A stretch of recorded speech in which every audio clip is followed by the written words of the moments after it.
ஒரு குடும்பம் வாழ 8 கோடி மக்களை சுரண்டுவது நியாயமா? இன்றைக்கு தமிழகத்தை ஆட்சியிலே அமர்ந்து கொள்ளையடித்துக் கொண்டிருக்கின்றது. திரு கருணாநிதி அவர்கள் முதலமைச்சராக இருந்தார். அதற்கு பிறகு ஸ்டாலின் முதலமைச்சராக இருக்கிறார். ஆட்சி பொறுப்பேற்று 4.25 ஆண்டு காலத்திலே அவர் செய்த சாதனை ஒன்றே ஒன்று, ஊழல் ஊழல் ஊழல்.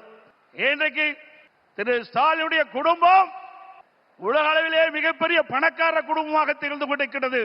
திரு ஸ்டாலினுக்கு பிறகு உதயநிதி ஸ்டாலின் வர வேண்டும் என்று எண்ணுகின்றார். திராவிட முன்னேற்ற கழகத்தில் எத்தனையோ பேர் உழைத்தவர் இருக்கின்றார்கள். அவர்கள் எல்லாம் வீதியிலே பார்க்கப்படுகிறோம்.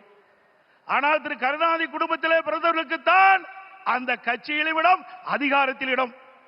அந்த அடிப்படையிலே தான் எந்த ஒரு தகுதியும் இல்லாத திரு உதயநிதி அவர்களுக்கு முதலில் சட்டமன்ற உறுப்பினர் ஆக்கினார், பிறகு அமைச்சராக்கினார், இப்பொழுது துணை முதலமைச்சராக்கி இருக்கின்றார். அடுத்தது எந்த காலத்துக்கும் எந்த பதவிக்கும் திரு கருணாநிதி குடும்பம் வர முடியாது. வர முடியுமா? இந்த தேர்தல் தான் திமுகவுக்கு இறுதி தேர்தல்.